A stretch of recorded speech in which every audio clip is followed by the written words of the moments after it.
have examples of things where you are able to say, okay, this my husband is doing too much? Okay, yeah. What are the things you know? Because at some point, I noticed he had incisions.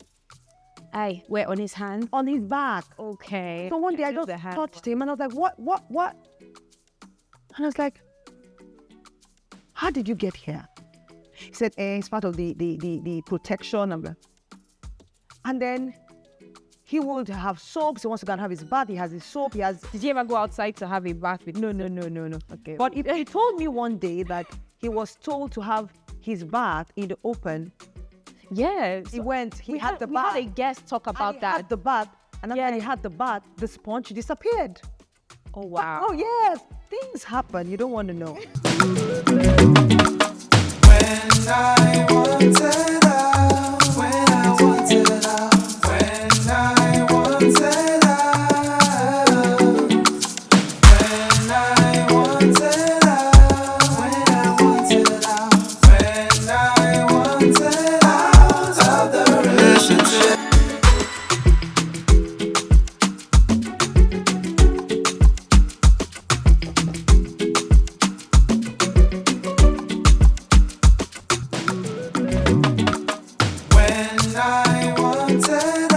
Hi, welcome to another episode of the When I Wanted Out talk show. My name is Teleola Kola-Edun. Thank you for joining us over the past few weeks. On today's episode, we're discussing a topic titled How Spirituality Affected My Marriage. And our wonderful guest today is Miss Modupe Kalejaye. She's an insurance professional at one of the 3 leading insurance companies in Nigeria with over 20 years of insurance experience. She's passionate about interior designs and does the business on the side. Ms. Modupe also leads a women fellowship with focus on supporting women spiritually and coaching them to become a better version of themselves. Using the word of God, she enables women project themselves as torchbearers, bringing positive change to their families, circle of influence, and the community at large. She loves to dance, listen to music, and enjoys reading at her pastime. Ms. Modupe is blessed with 3 beautiful children. Thank you very much, Ms. Modupe. Thank you so much for coming on our show today. Thank you for having me. So, how spirituality affected my marriage? You know, there's so many ways we can unpack that. And I mean, I'm really grateful that you're able to come and share with us really from your experience, what you've been through, the effect of spirituality on a marriage. So we're just going to start off at the beginning. What led up to your marriage? Why was he the person that you chose to start life with? Okay, I met him while I was having my postgraduate studies, and I kind of liked him.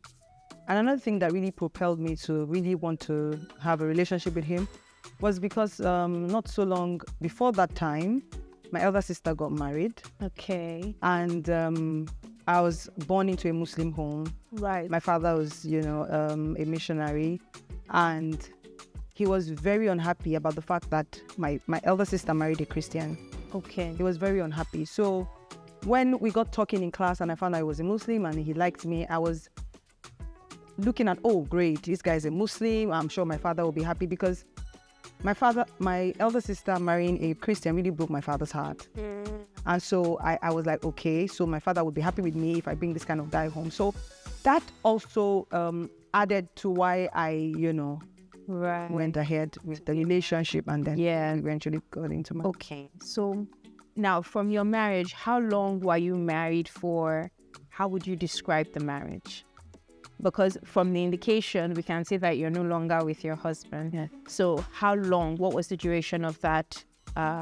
Okay, so I got married in 2004. We got separated for the first time in 2010. That's 6 years.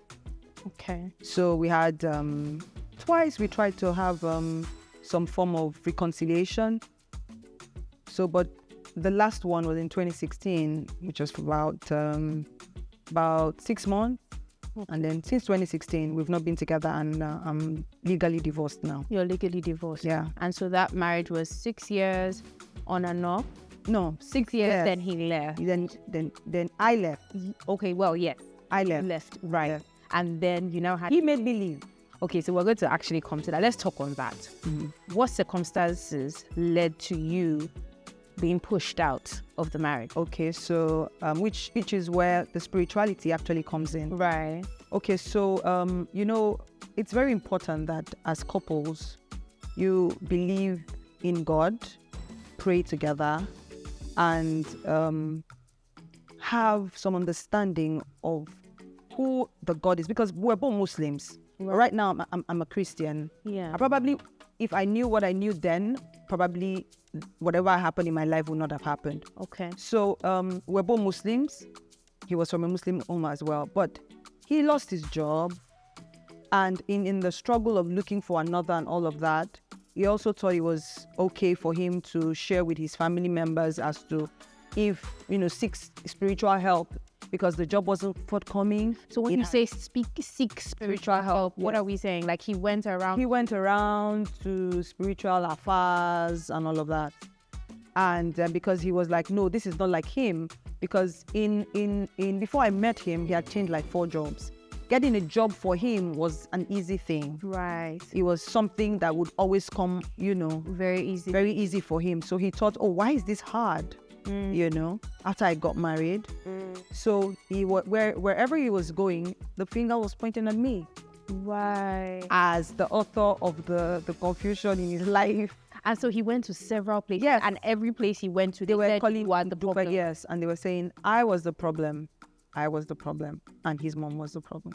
So he believed it, because he was like, why would 1, 2, 3, 4, 5 people be saying the same thing? I felt pity for him, but it also comes to the point to really emphasize the fact that if you know God for yourself, if you understand the place of God in your life and you seek God for yourself, you would hear God for yourself. Right. So now you are Muslim, he was Muslim, he was visiting all these spiritualists. Yes. And every time they said, it's your wife, it's your mother that is behind this, did he change how he acted towards you? Is it that he became more aggressive? What was he doing at home that caused him to learn? He was withdrawn, coupled with the fact that he lost his job. Right. He was withdrawn. I tried to do, for me, because he lost his job, it was a pain point for him. So I tried to also ensure that there was nothing, because I also had a good job. There was nothing financial. He wasn't financially lacking. Right. So one of the things they told him was so that I could take control, financial control. Okay, so that's what he was told in spiritual. And I am taking financial control. So it was easy for him to just believe that that's exactly what's happening. And that was exactly what's happening. So he kept on saying, confess, you're a witch, confess. That's because you're a witch. That's why I'm going through all of this. And I'm like, oh, I'm a witch. If I was a witch, I should know that I'm a witch, So he got to a point that he would even say that he's dreaming. In his dream, he's seeing me. I'm trying to strangulate him. Wow. Yeah, it got that bad. And I told him, let's seek spiritual help. Not necessarily in the godly way. Right. Not necessarily the fetish, because he was doing a lot of fetish stuff. And you see, would you have examples of things where you are able to say, okay, this my husband is doing too much? Okay, yeah. Things because at some point I noticed he had incisions. Where on his hand? On his back. Okay. So one day I just touched him and I was like, what? And I was like, how did you get here? He said, it's part of the protection. And then he would have soaps. He wants to go and have his bath. He has his soap. Did you ever go outside to have a bath with? No. Okay. But he told me one day that he was told to have his bath in the open. Yes. He went. He had the bath. We had a guest talk about that. He had the bath, and after he had the bath, the sponge disappeared. Oh wow. Oh yes, things happen. You don't want to know. we don't even want to think about it. You don't want to find ourselves in such. Someone had told me a story exactly like that. That because the husband lost the job, the husband says the wife was the one telling the story, or the ex-wife, and that the husband went everywhere, and they said she was behind it. And then one day she saw him like in the middle of the night taking a bath with soap and sponge outside. So it's just Man went everywhere. He went to Oyo. He went to Niger State. He was just going. And one of the things I feel was his major problem, he also had itchy ears. As a man, when all these people you go to, when you go to them, they know that you want to hear something. And the way this thing works in the spirit is like a negative network. right. In fact, he told me a story that there was a time he went somewhere. When he got to that point, the man said, "You need to leave me now because the powers behind you are stronger than I." Oh wow. Yes. So that's too many. He was, and everywhere he goes, he's taking, pardon me, I believe he was taking demons While going with him, no, because you have So you go here, you are opening to this one, you went this one. So he had a pack full of So he went to somewhere, and the man told him, the man told him to come the next day. That he had something for me, he would have packaged something for him, and then he would give him something that would solve his problem. And then the next day he came, immediately the man saw him. The man was like, no. You have to go now. I didn't sleep last night because the people behind your matter came disturbing me and they have told me to leave your matter. Oh wow. Yes. So was he the one on his own that was going around, or did somebody encourage him to do this? Okay, so I wouldn't know. You wouldn't know, but Because at the time, just like I said, all he was hearing, to him, he was living with his worst enemy. Right. To him, out of, ignorance. So he wasn't talking. All the things I'm saying now, it was because the first time we tried to reconcile, which is another story in itself, we had a lot of conversations about all that happened, and that was when he, bared his mind about everything that happened, and that was how I was able to know all the things that he went through. Right. But that reconciliation just happened for like barely 6 months before we were apart again. So the first reconciliation, and then A year and a half. It was 2010. I came back in 2011. right, okay, Yeah. and then you spent time again apart, We spent from 2011 till 2016. and Then I saw him in 2016. Then 2016, another 6 months until then up to now. So what was causing these reconciliations along the way? Okay, so for me, I knew it was a war, a battle I needed to fight. I knew it was not ordinary because I also had attacks in my personal and spiritual life. Because at the time I left him, I knew that I needed God. Because, like I was sharing with you, I was saying that even in my sleep, I used to have attacks, spiritual attacks. So I knew that it was a warfare that I needed to fight. But unfortunately, because he didn't believe me, if we had fought as a tag team, we would have been able to conquer. But because they had made me seemingly to him like the enemy, we couldn't come together as one to pray. So that made it very difficult for us to consistently stay in marriage. Right. Because if two of us were praying together, we would have gone far, been able to, Right. And then it was after the second reconciliation or the first reconciliation, you still remained a Muslim. No. From the day I left his house. So how did you leave his house exactly? Okay, so that day is very funny. I was pregnant, maybe like 3 months pregnant. I came back from work. He came to pick me up at the bus stop. And he said we should buy suya. We went to get suya. And by the time I went to get the suya, he left the driver with the wheel because it was my car. And then he went to sit on the driver's side in front. And then I said, and I was even like, from the beginning, I said, why don't you go and get the suya? He was like, no, you go and get it. I'm always heavily looking, even in 3 months. You think I'm 6 months pregnant. So he says, go and get it. I got it. And then I came to the car. He said, drive. I said, why do I have to drive? He said, just drive. So I went to the front and I sat down. And then he said, so you're not coming home. So the reason why he told me to come down was so he could take the house key from my bag. Right. So he took the keys from my bag and then he said, you'd have to stay away for a while. I said, you have come again. He said, yes, because you have refused to confess. I said, confess to what? Confess to what I know not. I said, anyway, get out of my car. Because I was tired at that point. And you hadn't realized you had taken the key. I hadn't realized I had taken the key. I just said, get out of my car. He said, so when you're ready to confess, you can come back home. I still love you. Just come back home. Because they have told me you will never confess. I said, yes. They will tell you I'll never confess because I don't know anything about this. So I will never confess to what I don't know. But anyways, just leave. I told him to leave me. One thing is certain. If I know anything about this, I will definitely suffer for it. But if I don't, I'm sorry for you. You're in soup. In my words. He said, why, Jaya? And I said, you would regret it. You would regret it. And so by the time you drove the car to the house. I just came out of my car. I went into church. I was just brooding over it. Then I went to my auntie's house. He calls me the next day. He says, am I ready to confess? I can come back home. I said, I just cut the call. And that was it. I never saw him till 2016. Oh, wow. Because you had nothing to confess. Yes, because and then I was on the side, I was praying. I was trusting in God because I felt... Praying how to... Were you still Muslim? No, at this point, I'm telling you, is the first reconciliation. Reconciliation, yes. Yes. The first reconciliation, I wasn't pregnant. Okay. That was 2011. Okay. So sorry, 2010. So I left the house. But I thought you were talking about the first The first movement out of the house was 2010 because he lost his job in 2009. Okay. It was 2010. Okay. So I left the house. Yes. Because he asked me to leave. Yes. And then I got myself an apartment. Okay. Trained my children's school and all of that.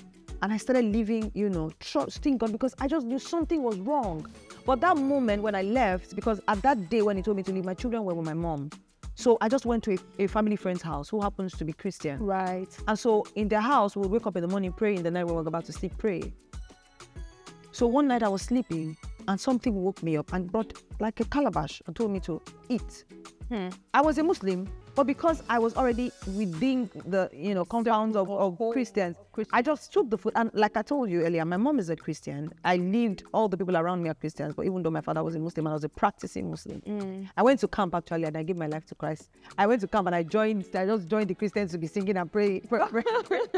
So it was in me. It was like God knew what he wanted to do with me. Right. So I was sleeping, woke me up, something woke me up, and there was this calabash in front of me for me to eat from. And I said, I cover this food with the blood of Jesus. And fire came out from that calabash. Wow. Burnt the food completely. Wow. And that was the conviction for that you needed to be that I needed to become a Christian. And my life never remained the same since that day. And I never... Wow, that is fantastic. I want us to stop here so that we can come back after a short break. I mean, just listening to that story of conversion, God himself can only be praised. Yeah. So we'll be right back. We're going to go deeper with Miss Modupe on the effects of spirituality in her marriage. When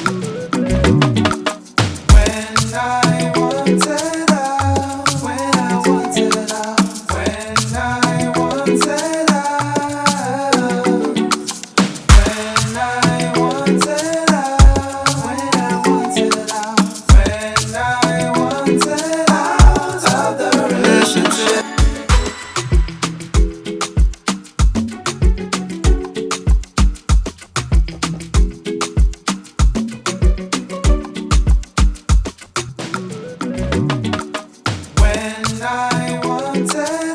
Welcome back. We're still talking to Miss Modupe and we want to understand now, how can differing religious and spiritual beliefs cause conflict in marriages? Because in your case, it was more of a spiritual battle, going to all these spiritual places and coming back with a whole lot of negativity that caused the upset in the marriage. So in terms of spiritual beliefs, can these different opinions cause these conflicts in marriage? Okay, so I would like to come from an angle of my belief. Okay. So I'm a Christian. I believe that the Bible tells me that can two walk together except they be agreed. That's right. So if two of you are not in one accord, right, with an understanding of same religion and same spirituality, you'll be on the same level of understanding. And so if you're not on the same level of understanding, there will be conflicts. Definitely. But we would have people that already found themselves in such situation. And there's no wanting out. So for such people, maybe you could say it's about understanding. Right. But I would say don't just do it. Don't do what exactly? Don't be unequally yoked. Yes, don't be unequally yoked. Yes. Right. That's it. So we're saying Christian versus Muslim. Muslim. But if you have found yourself in such a situation, Right. it's okay. You're in love. You think you can work it out. You think that you understand the person spiritually to the extent that you have boundaries. As long as you have boundaries, I'm sure everything will be fine. If you are able to walk through it. But really, as it boils to understanding. As a Christian, are you supposed to? That's why I said Don't be unequally yoked. from the start. Yes. But if you're in that situation already. Yes. Right. Yes. So now couples that are going through what you went through, how do they navigate this storm or these differences within their marriage? Okay. Couples that already found themselves there. Well, yeah. I mean, what you had to endure, say, husband looking around for a solution, and they're saying that it's the wife that is the problem, vis-a-vis, actually, let me try to even work and look for a job, things like that. So, or it could be the other way around, vice versa, yeah. So my take on this, because a lot of time I have talked through all these things that happen in my life, and I still go back to the word of the Lord that talks about praying without ceasing, Right. and praying together. Right. Say a family that prays together stays together. So in the middle of the storm, even before the storm, you are praying. Right. My father used to say that if you have a problem, you pray. As a Muslim, he said, if you don't have a problem, you pray more. You understand? So if you as a team, because husband and wife, you're supposed to, God loves marriage, and that's why the union of marriage is the first institution that God created. And God has a passion for every home that's a union. And so it's also important that the presence of God should be in that home. You create an altar of God. Right. You pray together. When you pray together, you will find that for there'll be storms, but you weather it through. Yeah. Because you believe in a common spiritual Your faith your faith similar. is similar. Yeah. You understand the word together. You are able to iron sharpened iron. You are able to, bring up one another. When somebody is down, the other person is able to use the word of the Lord to Bring them up. encourage them. And you find out that no matter the struggle, because you stay in the presence of the Lord, because you seek the Lord, even in all the matters. For everything you're doing, you bring it before the Lord. You find out that the Lord, because you have brought the Lord into that home, is almost difficult for you. And then also, it's also important that couples understand themselves. Even before they get into the marriage. A lot of times I see that people wanting to get married these days, there's so much, it's just love. The focus is about the wedding party, is about the ashwebis, is about the beautiful ambience, my mother, my MC, my bridal partner. That's the focus. However, if I was to turn back the hands of time for myself, the focus would have been, for me and whoever if I marry my husband again, it would have been what we wanted in the marriage. What do we want to see in the marriage? And then we would have been working towards it. Would have also gone for pre-marriage counseling. I didn't go for a pre-marriage counseling. So that is important. That is very, very key. Very key. And it's not just a thorough premarital counseling. And it also encouraged couples to also go for post-marital counseling if there's need. Because Nigerians think that, you just tell a third party. And another thing that I saw broke us was because third party influence. It was major for my husband. He just felt, you tell this. So this one, you go telling this, give you a wrong advice, that one gives you a wrong advice, put everything together, it's confusion. Yeah. So couples also need to bond to be able to solve their own problems together. By themselves with God. And you find out that they would stay together and stay strong. Thank you so much. That is so insightful. I mean, from this conversation, we see that God did a great work in Miss Modupe, having her go through all of that and then giving her a vivid dream. Yeah. And she on her own I am going to serve this God that will do this in terms of protection for me. But one thing we can take away from what she has said you need to be equally yoked. Yeah. You make sure, before you say I do, you need to make sure that you are equally yoked. Secondly, go for premarital counseling. Take time to understand your spouse in premarital counseling. Sometimes the men will say they are not going. Wow. Sometimes men will tell you they don't need that. Huh?